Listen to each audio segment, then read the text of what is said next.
Good morning, my friends. It is Saturday morning. It is a beautiful day. It is overcast, and every so often I'm sure my face will brighten up because of the sun peeking through. But I wanted to hop out back here and on this Saturday morning, which I normally don't film on Saturdays, but I was sitting in there this morning and I was going through the comment section on the YouTube channel, and I really wanted to talk about the concept that there are zealots in all ideologies. Last night in my membership meeting, Zoom meeting, which is always a fantastic time because I get to hang out with some really cool people, and we talk spirituality in a way that is open. It's like friends just hanging out, which I just thoroughly enjoy. But we got talking about the various aspects of what I would call zealotry. Zealotry. In ancient times, that to be a zealot was to be a part of a religious order of the zealots. Um, Simon Zelotes was Simon the Zealot. And when you look at that idea of a zealot now, the modern interpretation of the word zealot does not mean the Judaic sect of zealots. What it means is someone who is um, militant or angry or trying to force their ideology on someone else. And they'll use it through name calling, through various aspects. I'm a firm believer that the greatest gift my mother ever gave me is when she said spirituality is a personal journey. And to me, that was important because it gave me the permission to go study spirituality. And I started studying spirituality when I was 18 years old.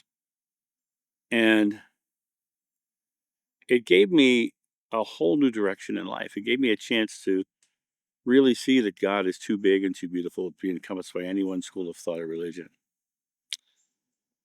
The thing about zealots, be they old zealots or the modern zealots, is they don't think that spirituality is a personal journey.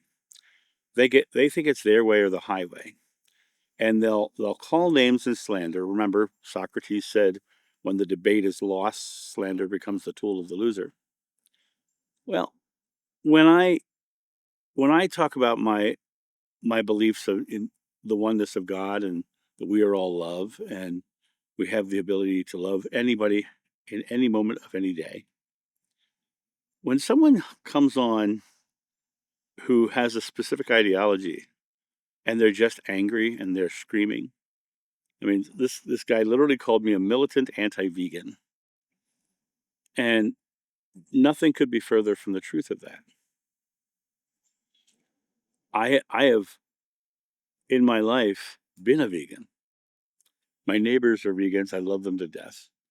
My ex-wife is a vegan. My comedy partner for over 20 years was a vegan.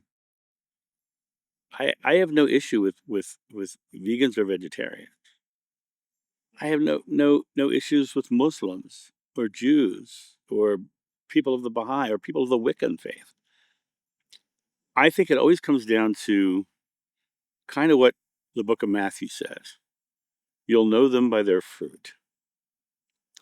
My personal journey that my mom told me I could go take led me to a place where I just simply love everybody. I don't care the way they do things unless they're harming another. Then I'll say something.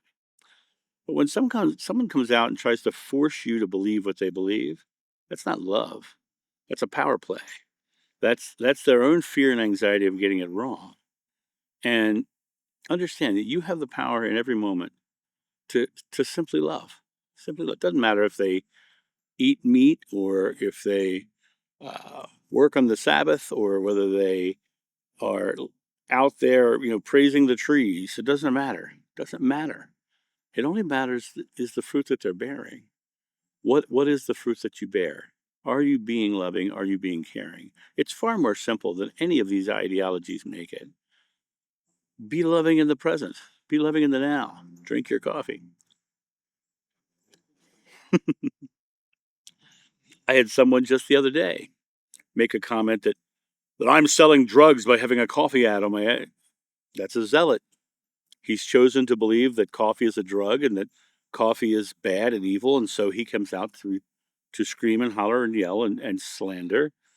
So his debate is lost because he's already proving that his ideology makes him angry, and the fruit that he's bearing is bitter. So when you look at your own spirituality, come back to, what do you feel? Do you feel loving? Do you feel caring? Them coming to me and calling me a militant anti-vegan, or screaming about my coffee being a drug, or the fact that well, someone one time said to me that I think of spirituality like a salad bar. I think of spirituality like a personal journey, is what I think. And but when they're coming at you and they're screaming and they're hollering and yelling, it's not because of your views, it's because of theirs. They choose to believe that you're wrong and theirs is the only way, and they're forcing you into it. Spirituality is a personal journey. That means there's going to be many different styles of journey. In my Father's house, there are many mansions. That means there's lots of ways to the house of God, to the kingdom of God. But Jeshua also said the kingdom of heaven is within you. You are the one who has the direct connection. No middleman needed, no religion needed. Before Abraham was, I am. That means before there was religion, because Abraham was the religion of the time. The Judaic faith, right? It's an Abrahamic religion, as is Christianity, Islam, and Baha'i. They claim to be Abrahamic religions. But, I find beauty in all of them. I also find falsehood in all of them. I find things in all of them that are unloving. I find things in them that are loving. And as the Abrahamic line grows, it gets more loving. The Baha'i faith is a beautiful faith. It's a beautiful faith. It is more accepting than any other religion out there. It says that not only was Moses, Jesus, and Muhammad all prophets, but so was Baha'u'llah, their prophet, but so was Buddha and Krishna. That they were all prophets. And it brings in that wonderful experience. But it has its own dogma as well. So your spiritual journey is your spiritual journey. If someone's mad at you for your spiritual journey, remember, that's because of their spiritual journey. They're the ones who are angry and mad and sad and frustrated and ticked off at you for believing what you believe. And now, a quick word from our sponsor. Coffee Time with John.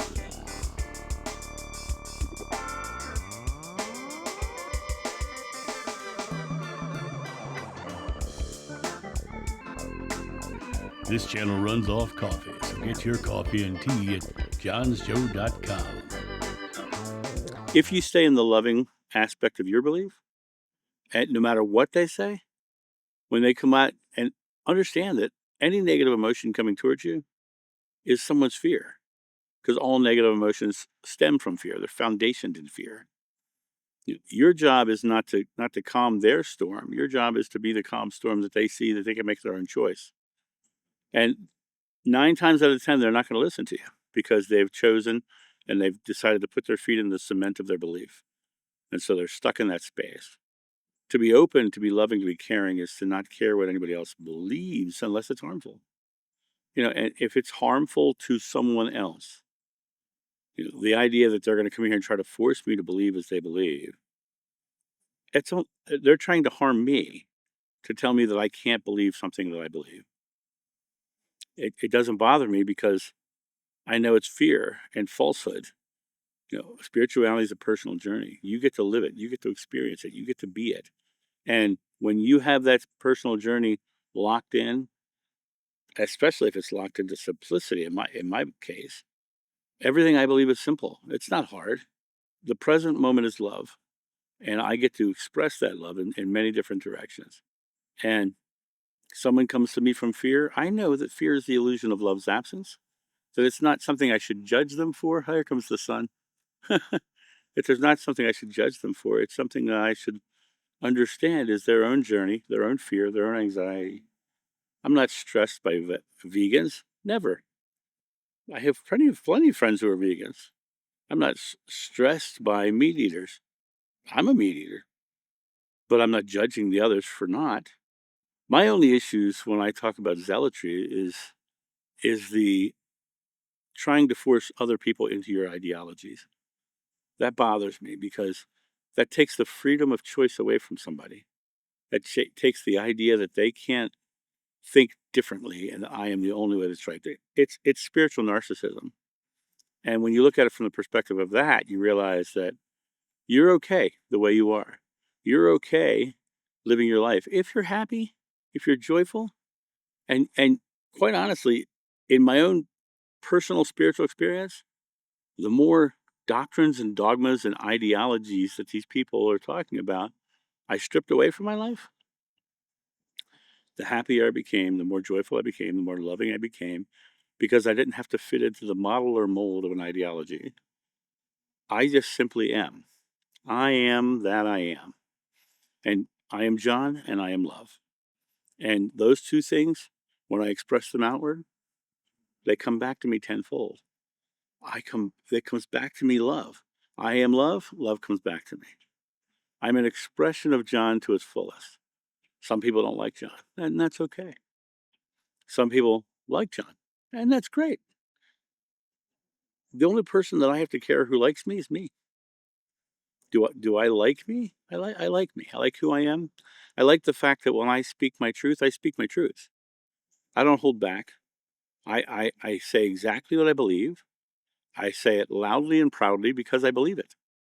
If I were mad, sad, frustrated, angry, or trying to force someone into a belief, that would not be living my spirituality, because my spirituality is love, not distrust and superiority. So I guess this little video this morning, which is just meant to be me chatting on out here with a cup of coffee with my friends, you. I think it's important. I think it's an important thing to understand that y- there is no right way, wrong way. There's only your way, and your way is a choice. Your way is as simple as you choose to make it, or as complex as you choose to make it. And neither way is wrong. But when you judge others for not thinking as you do, that's where the problems arise. Live into to your way, but recognize the fact that if you're unhappy or you're mad or you're screaming at somebody else, that's the fruit you're bearing. That's the fruit that you are delivering, and that is the result of your own spiritual truth. You have chosen something that makes you feel angry at somebody else for not believing the same. And that, to me, is sad for you. It's sad for you because you're living a life of anger and frustration and of zealotry. Whereas, and I accept your truth. I completely respect your truth. I just don't believe it. And if that's not okay that I don't believe your truth, that's not my problem. That's your problem. You're the one who's choosing. And a jet just flew over. And hopefully the software will take the sound out. And if it does, cool. It's Saturday morning. It's just a beautiful day. And I have so many things that I'm working on this weekend. And I'm going to go have lunch with my son today. And I'm looking forward to hearing your points of view on your own spiritual journey. I won't judge you unless you're harming or trying to coerce someone to your belief. And the only harm that I can actually give you is just hiding you from my channel. And does that really harm you? Not really.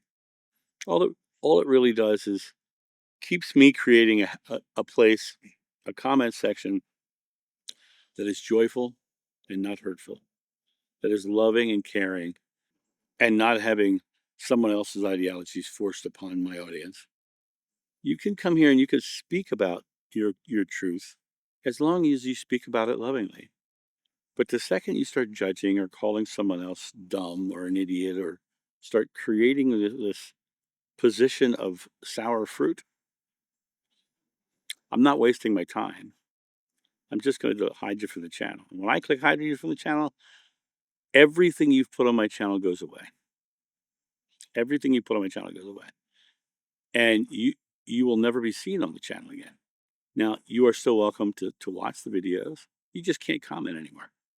And that's because I am keeping a safe space here.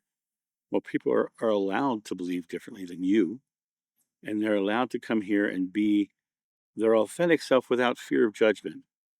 And for those of you who are here in my comment section or commenting, if someone says something harsh to you in the comment section, understand that's their fear. And I can't catch them all because there's a lot of comments that come in, but I read every direct comment as it comes in. A lot of the replies I don't see. For the ones that come in, spitting fire and trying to force people into their belief, you don't worry about them. I'll handle them. I'll keep the space clear for you to be safe, to speak your truth and speak from love. The second someone starts to get vitriolic or angry or trying to subjugate you into their belief, or even tries to sway you to their belief, someone comes in and says, well, you should listen, you should follow our faith. My channel is not a recruitment center. It's not a place for people to come here and try to force people into a new ideology. You can come here, you can speak about what your faith has done for you, but you cannot try to force anybody into your faith from my platform. And I am the policeman. I am the one who handles that in the comment section. You, if someone's coming at you vitriolic and I haven't commented or seen, it's because I haven't seen it. Send me a message. Send me a message, and you can do that in many ways. The best way to really do it is through email, and that's contact@johnofnew.com. My emails will be changing in the near future to expandingspirit.com, but right now it's still contact@johnofnew.com, and it will be those email addresses at least until January, because I have private sessions that are based around those email addresses. So come January, it'll be changing, but just email me, contact@johnofnew.com, and just let me know that someone is trolling you or bullying you or something in the comments section, and I'll handle that. I'll take care of that. The worst thing you could do is respond to them, because you're only giving them more power. If you just ignore them and let me hide them, then what happens is they have no power, because their power is your fear. They're trying to make you believe something, and so the only asset they have is your fear. And as long as you don't give them your fear, which comes out in anger and frustration and harsh words, don't give it to them. Don't give them the satisfaction. Recognize that they're being mean or harsh or harmful. You know, send me a message saying this is happening.